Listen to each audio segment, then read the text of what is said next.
करामती कुफार ने अपनी शैतानी हरकतों का और शर का आगाज कर दिया है फिर से।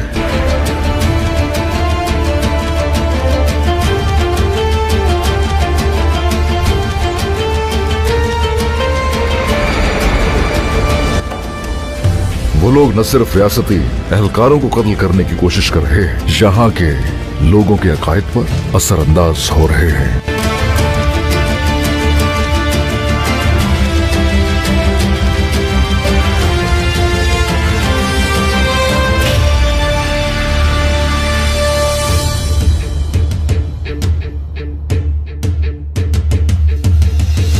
तेज की हुई तलवारों को इस्तेमाल करने का वक्त आ गया है। ये ऐलान जंग है कि मैं अपने लश्कर के साथ उनकी जान लेने के लिए पासंदर बहुत जल्द पहुंच रहा हूं।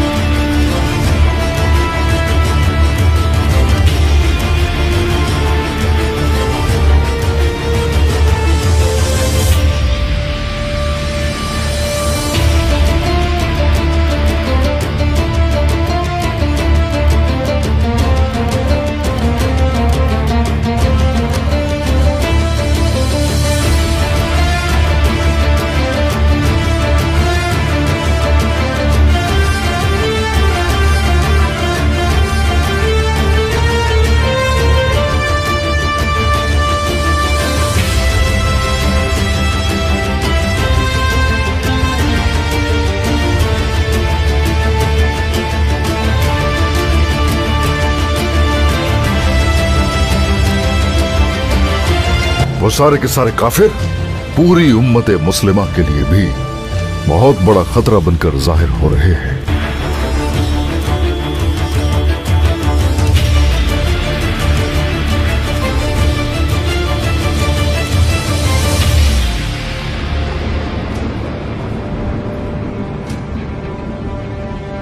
मेरे सुल्तान, बेजानियों ने सरहदों पर तुर्कमानियों की छावनी पर चढ़ाई कर दी है।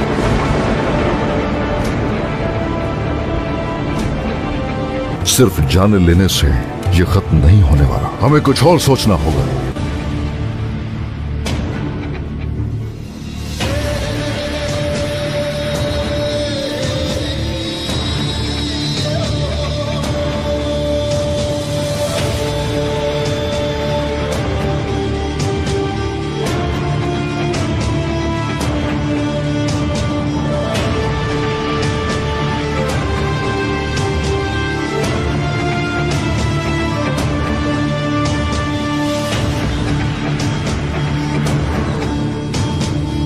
मैं कसम खाता हूं कि ये अपने ही खून के प्यास से हो जाएंगे। इनके नापाक खून को उलमा के पाक खून में शामिल होने से रोको देस्तानी।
अस्सलामुअलैकुम व्यूवर्स, हमारे यूट्यूब चैनल पर आपको खुशामदीद। तारीख़ में बहुत से सुल्तान और उनकी बीवियों का जिक्र है, लेकिन जो अहमियत सल्तनत उस्मानिया के पहले सुल्तान उस्मान बे को दी गई है वो किसी और को नहीं मिली। जी हाँ, उस्मान बे की ज़िंदगी का आखिरी दौर यानी कि आखिरी 8 से 10 साल सीज़न 6 में दिखाए जाएंगे, जो कि उस्मान बे की ज़िंदगी का बेहतरीन दौर होने वाला है, जब ओरहान बे और अलाउद्दीन बे एक मजबूत और दूरअंदेश जंगजू बन चुके थे। यही वजह है कि उस्मान बे खुद को ज़िंदगी में ही ओरहान बे को अपना वली अहद मुकर्रर कर गए थे। वो इसलिए भी ये डिज़र्व करते थे कि उस्मान बे की जंग में शामिल ना होने के बावजूद ओरहान बे ने बुरसा फ़तह कर लिया था, जो कि बाज़ंतीनी सल्तनत का दिल माना जाता था। सीज़न 6 में जहां उस्मान बे की आखिरी ज़िंदगी दिखाई जाएगी, तो वहीं ओरहान बे का किरदार भी लीडिंग कैरेक्टर के तौर पर पेश किया जाएगा। जी हाँ, क्योंकि डिरलिस अर्तुगरुल और कुरुलुस उस्मान के बाद ओरहान बे पर भी सीरीज़ बनने जा रही है, जिसकी तैयारी महमद बुज़दैक तकरीबन 2 साल से कर रहे हैं। यही वजह है कि कुरुलुस उस्मान सीज़न 6 में ओरहान बे का किरदार बहुत ज़्यादा बढ़ा चढ़ा कर दिखाया जाएगा। और क्या ही अच्छा हो अगर तारीख़ी वाक़यात भी सही से दिखाए जाएँ, ना कि पहले की तरह जैसे तारीख़ के साथ ब्लंडर किया गया है। होलोफिरा से पहले ही ओरहान बे की शादी एल्चम खातून से करवा दी गई है, हालांकि ओरहान बे की पहली बीवी तो होलोफिरा खातून थी। यही वजह है कि पिछली गलतियों को सुधारते हुए सीज़न 6 का आगाज़ ओरहान बे और होलोफिरा की शादी से किया जाएगा, जबकि ऑडियंस की इंटरेस्ट को देखते हुए और भी बहुत से तारीख़ी किरदार सीज़न 6 का हिस्सा होंगे। और वैसे भी जब गुज़श्ता सीज़न एंड हुआ तो 1317 का दौर चल रहा था, जो कि बुरसा के मुहासरे का ही दौर है। इसीलिए अब ये कहना गलत नहीं होगा कि जब सीज़न 6 का आगाज़ होगा तो बुरसा का मुहासरा हो चुका होगा। खैर, आज की शॉर्ट सी वीडियो में कुरुलुस उस्मान सीज़न 6 से मुतल्लिक बड़ी अपडेट्स लेकर हाजिर हुए हैं, तो वीडियो को आखिर तक ज़रूर देखिएगा। बात होगी कि कुरुलुस उस्मान सीज़न 6 की शूटिंग कब स्टार्ट होगी और पहली किस्त कब ऑन एयर की जाएगी। क्या सीज़न 6 में एक बार फिर मंगोलों की एंट्री होने जा रही है? कौन से तारीख़ी किरदार जिनका अब तक वेट किया जा रहा था आखिरकार कुरुलुस उस्मान की कास्ट का हिस्सा बनने जा रहे हैं, जो कि सीज़न 6 में उस्मान बे की ज़िंदगी का आखिरी दौर दिखाया जाएगा। तो उस्मान बे की लुक में क्या बड़ी तब्दीलियां होने जा रही हैं, जो कि ऑडियंस को भी यकीनन बहुत ज़्यादा पसंद आएंगी। इसके अलावा बात होगी गर्मी लारी बुरसा की फ़तह में क्या रोड़े अटकाएगा, और इस सब के बावजूद बुरसा कब और कैसे फ़तह होगा। अगर बात की जाए कुरुलुस उस्मान सीज़न 6 की वाक़यात की, तो सबसे बड़ा वाक़या तो बुरसा का मुहासरा ही होगा, जबकि मंगोल भी एक बार फिर कहानी का हिस्सा होंगे। जी हाँ, आपने ठीक सुना है, क्योंकि सीज़न 6 का आगाज़ थोड़े से टाइम गैप के बाद यानी कि 1318 या 1319 के दौर से होगा। इसी दौरान मंगोलों के आखिरी खान का मजबूत दौर चल रहा था। जी हाँ, अबू सईद बहार ख़ान इस वक्त अलखानी रियासत के बाद अलखानी रियासत के नए खान थे। अबू साद बहार ख़ान मंगोलों के आखिरी खान थे। इनकी मौत के साथ ही 1335 में अलखानी रियासत का भी धड़क तख्ता हो गया था, लेकिन चूँकि अबू से एक बहादुर ख़ान तकरीबन 20 साल तक अलखानी रियासत के ख़ान रहे थे, तो इनका दौर भी सीज़न 6 में दिखाया जाएगा। ताहम अब मंगोलों का वो पहले की तरह रोब और दबदबा नहीं होगा। ये मंगोलों के कुरुलुस सीरीज़ में आखिरी एंट्री भी हो सकती है, क्योंकि उस्मान बे इस वक्त एक रियासत के हुक्मरान यानी कि सुल्तान उस्मान बे बन चुके हैं और बहुत ज़्यादा मजबूत हो चुके हैं। तो हर नए आने वाले मंगोल कमांडर उस्मान बे से पंगा लेने से पहले 1000 बार सोचेंगे। और वैसे भी उस्मान बे ने जिस तरह से आखिरी आने वाले 3 से 4 मंगोल कमांडर को जहन्नुम वासिल किया है, मंगोल अब उस्मान बे के नाम से भी डरते हैं और कांपते हैं, और उस्मान बे को नीले भेड़िए यानी गोकबरू के नाम से भी याद करते हैं। इनके नज़दीक ये माना जाता है कि उस्मान बे जैसा बहादुर 1000 साल में सिर्फ एक बार ही पैदा होता है। अब चूँकि शहनशाह उस्मान बे की पेशकदमी से बौखलाया हुआ है और इसे किले बचाने के लिए बड़े इक़दामात करने होंगे, तो वो खुफिया तौर पर अलखानी रियासत से इत्तहाद करने की कोशिश करेगा। अलखानी रियासत इत्तहाद तो कर सकती है, लेकिन वो खुलकर उस्मान बे की मुखालफत नहीं करेगी। और वैसे भी जैसे सल्तनत उस्मानिया का अरूज आता जाएगा, मंगोल्स का बिल्कुल जवाल आ जाएगा और अलखानी रियासत ज़मीन बोस हो जाएगी। जो थोड़े ही बहुत मंगोल बचेंगे वो उस्मान बे की सफ़ में शामिल हो जाएंगे और उस्मान बे के झंडे तले बाज़ंतीनी फ़ौज से लड़ेंगे। इसीलिए अब ये कहना मुनासिब होगा कि इस वक्त 2 ही ताकतें हैं, उस्मानी और बाज़ंतीनी। उस्मान बे की बुरसा के तौर पर पेशकदमी के साथ ही बाज़न तीनियों में खौफ फैल गया है, जबकि बुरसा की मजलूम आवाम उस्मान बे की फ़तह की दुआएं कर रही हैं। व्यूअर्स, याद रहे कि बुरसा की फ़तह 1326 में हुई थी, जबकि अभी 1318 का दौर चल रहा है। उस्मान बे बुरसा का मुहासरा जारी रखेंगे, जबकि मुहासरे के दौरान ही बहुत से तारीखी हीरोज़ की एंट्रीज भी करवाई जाएंगी, जिनका बुरसा की फ़तह में अहम किरदार शामिल होगा।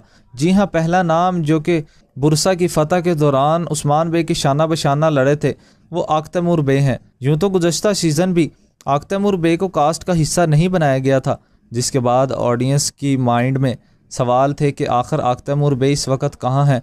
क्या वो अभी भी अपने भाई दाऊदू की तरह शहीद हो गए हैं, जिनकी शहादत भी नहीं दिखाई गई है और ना ही एंट्री। जी हाँ, दोगदो की शहादत तिम्बोस के मार्के में हुई थी, जो मार्का टाइम गैप की नज़र हो गया था और दिखाया नहीं गया था। और जहाँ तक बात है आक तैमूर बे की, क्योंकि आक तैमूर बे बुरसा की फ़तह तक ज़िंदा थे, तो वो इस वक्त भी किसी मिशन पर ही बुरसा में मौजूद होंगे और जल्द उन्हें सीरीज़ में ऑन एयर भी करवा दिया जाएगा। गुज़श्ता सीज़न में आक तैमूर बे का किला ना दिखाने की बड़ी वजह गर्मी लारी कबीला और कुंदूज़ बे का कबीला का होना था, इसीलिए एक वक्त में इतने सारे टॉपिक को कवर करना यकीनन नामुमकिन है। लेकिन अब चूँकि गर्मी लारी का रोल थोड़ा साइड रोल हो गया है, वो उस्मान बे के रास्ते में रोड़े ज़रूर अटकाएंगे, लेकिन गर्मी लारी कबीले को ज़्यादा स्क्रीन टाइम नहीं दिया जाएगा। तो अब आक तैमूर बे की एंट्री करवाई जाएगी, जबकि साथ ही साथ अब्दुल्ला मियाल का किरदार भी स्क्रीन की जीनत बनने जा रहा है। तो ये किरदार कोई और एक्टर भी निभाएगा, क्योंकि चूँकि ये एक तारीख़ी किरदार है तो इसे दिखाना बहुत ही ज़्यादा ज़रूरी है। और वैसे भी अंदरूनी ख़बरें उस्मान बे तक उन्हीं के थ्रू पहुँचे करेंगी। और इनके अलावा जो करैक्टर कास्ट का हिस्सा होगा वो किरदार मलून खातून का होगा। जी हाँ, मलहून खातून चूँकि एक मेन करैक्टर हैं, वो वालिदा सुल्ताना भी थी, तो उनका वापस आना बहुत ज़रूरी है। जहाँ तक बात है बुरसा की, तो बुरसा की फ़तह इसी साल हुई थी जिस साल उस्मान बे का इंतकाल हुआ था, चूँकि इसी दफ़ा उस्मान बे की ज़िंदगी का आखिरी दौर दिखाया जाएगा। तो उस्मान बे की लुक में भी तब्दीली की जाएगी, उन्हें थोड़ा सा ओल्ड दिखाया जाएगा, क्योंकि इस वक्त 1318 का दौर चल रहा है, जबकि उस्मान बे की वफ़ात कुछ साल बाद ही बुरसा की फ़तह के फ़ौरन बाद 1326 में हो गई थी। और उस्मान बे अपने खालिक हकीकी से जा मिले थे और हान बे सल्तनत उस्मानिया के पहले सुल्तान बन गए थे, जिन्होंने सबसे ज़्यादा टाइम हुकूमत की थी। तो कुरुलुस उस्मान सीरीज़ का एक सीज़न एंड होने के बाद दूसरे सीज़न तक मदाहों को तकरीबन 3 माह का वेट करना पड़ता है। ताहम वाज़िया रहे कि ड्रामे की मैनेजमेंट टीम कभी भी फ्री नहीं बैठती हैं। फ़िलहाल सीज़न एंड हो चुका है, लेकिन टीम अभी भी इसी पर काम कर रही है। जी हाँ नाजरीन, आपने ठीक सुना है, नया सीज़न 6 के लिए कास्ट में तब्दीलियाँ अभी से शुरू कर दी गई हैं। कौन होगा आउट और कौन कास्ट का हिस्सा रहेगा, इस बारे में फ़ैसला कर लिया गया है, जबकि सीज़न 6 का स्क्रिप्ट भी सरसरी तौर पर तैयार कर लिया गया है। यही वजह है कि कुरुलुस सीरीज़ की कास्ट अगस्त में सेट पर पहुंच जाएगी और शूटिंग का बाकायदा आगाज़ भी कर दिया जाएगा। सितंबर में ड्रामे का ट्रेटरम आने के बाद सीज़न 6 की पहली किस्त अक्टूबर में ऑन एयर कर दी जाएगी। और आप अपने भाई को दीजिए इजाज़त, अब इंशाल्लाह नेक्स्ट अपडेट के साथ मुलाकात होगी। अपना ख्याल रखिएगा, दुआओं में याद रखिएगा। चैनल को अभी तक आपने सब्सक्राइब नहीं किया तो सब्सक्राइब कर दीजिएगा, बेल नोटिफिकेशन को ऑल कर दीजिएगा, ताकि ऐसे ही इंटरेस्टिंग मालूमात आप तक पहुँचती रहें। अब हमारी मुलाकात होगी नेक्स्ट एपिसोड में। अपना ख्याल रखिएगा, दुआओं में याद रखिएगा। अल्लाह हाफिज़।